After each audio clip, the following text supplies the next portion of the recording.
Today we've got someone pretty close to me, goes by the name of Bobby. He's my brother-in-law. He's an absolute legend, and personally probably feel a lot of similarities between him and myself at younger ages, so I'm looking forward to seeing this and the empathy. Yeah, I'm looking forward to it, so here it is.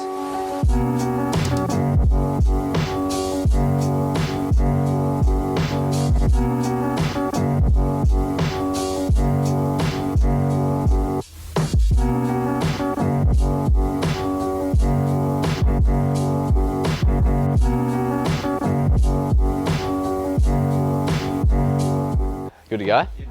I might just take a piss. Here today to sort of shed light on my story of my battle with mental health, just to an all-round, story in general of things that I've learnt, and probably coming out the back of a few hard years into times now where, things couldn't get much better. It's probably one of those stories that can shed some light on being in the horrors and coming out on top. I think what sort of kicked off our struggles was, I'm the oldest of 5 kids. Dad, sorry old boy, I'm going to throw you under the bus here. He was an alcoholic his whole life. Having an old man that was, hooked on the beers, didn't make things real easy. So basically the longest memory I've got, or the eldest memory I've got of when things started to go south, was when obviously Mum riding the hell out of Dad about sort of getting himself sorted and trying to step up. Basically, it tipped her over the edge. She actually entered psychosis. She had a mental breakdown. We lost her for about 12 months. It was quite a tough time, losing your mum at that age, and rumours going around the school that your mum's locked up like a monkey and just not being able to see her. And I was 11 years old.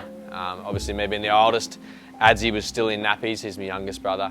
So some of us were yet to be in school. I was in school, I think I was in grade 5. Dad's still on the piss. Yeah, it just wasn't a good time. Definitely a time in life where I think we all chose to block it out. None of us like to think about it. It's probably a time that we got through it well enough, but it's probably something that we don't like to look back on. I was constantly just trying to do Dad's job. I was, whether it be paying the rent, paying the mortgage. At 15, my first loan to my parents was $3.5 grand, and I would never forget it. It was to pay the electricity bill so that they could refinance the house. And obviously, if you grew up with a, I don't know, you might have not have, but if you grew up with alcohol in the family, refinancing is a common thing because it's the only thing they sort of got to keep getting through. Being like 22 years old, or to pay half your parents' rent, to pay their registration, to pay anything. This went on for many years, and Dad's health continued to decline. Like, he hadn't held a job in years. He was diagnosed with throat cancer. So then he went through a number of operations, which he was lucky to sort of live through. And shortly after, he was diagnosed with early onset dementia at the age of 50. In my life and outward, I'm not just talking for myself, my whole family, it just life felt like you just kept on rolling with the punches. It was just hit after hit. And for me, it's getting a bit much. And then this just rapidly got out of hand really quick. Like his health just went down real bad, and he sort of lost his voice box, and then he was, all the 55 kilos, and then this dementia set in, and he was losing his mind. And I was filthy because, he hadn't done so much. The decisions he'd made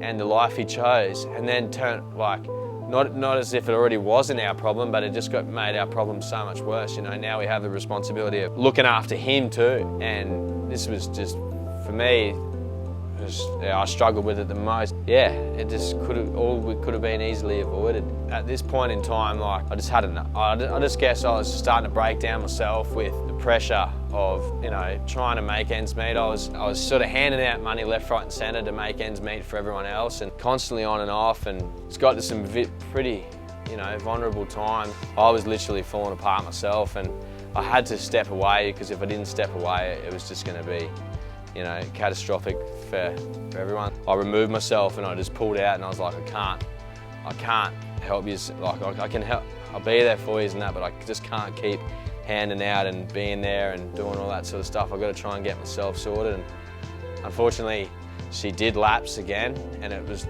almost like clockwork in my head. I was like, everything that I'd tried to do over the years to stop this from happening,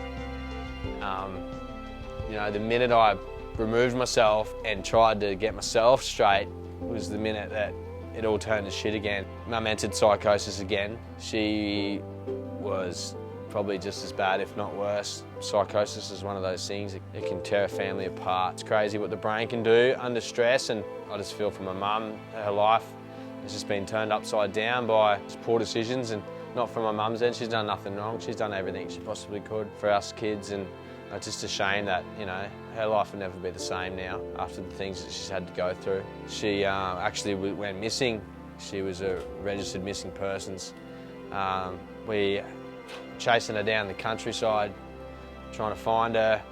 At this time, Dad was basically, he needed full-time care. Mum was his carer. Mum was not in a good place, so we had the decision we had to put Dad into care with his early onset dementia. So throughout the period of trying to work out where our mum is, we also had the battle of trying to get Dad into care. We ended up getting him into a home up here in Budrum. Yeah, within 12 months of putting Dad in the full-time care, he passed away 5 months ago with throat cancer. Thankfully, it was throat cancer that got him before the dementia, because he was at a point in his life where he was just skin and bone. For the first time in his life, he'd forgotten that he was an alcoholic. So every time we went to visit him, there was heaps of beers in the fridge. He was just a skeleton of the man he once was. He had no value in life. Dad's been gone 5 months now, which has taken a lot of pressure off the family. It's taken a lot of pressure off me. It's sad that that's how his life ended, but it is what it is. Such a good feeling to come out the back end of such heavy times. I look at life completely different now. You know, a completely different set of eyes. Dad was 54 when he died, and that was only 5 months ago. And it's just one of those things, is that, you know, your time here isn't promised, and I'm just gonna make sure as fuck that I'm just giving it my best go, and I'm doing the things that make me happy, and you know, you're not here forever.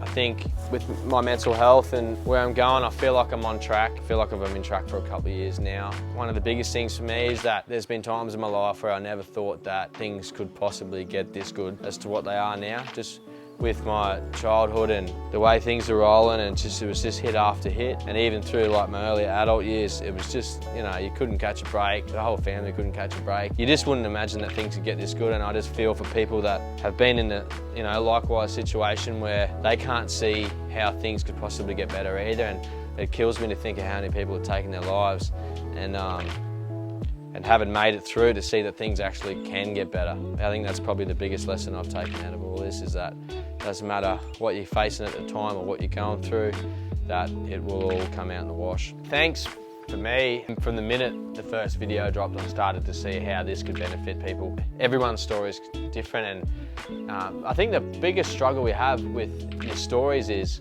everyone's going to think that their story is not worthy enough for it, and it's probably half the reason why we don't talk about it. You guys might sit here and listen to me and go, fuck, he's just babbling on about shit.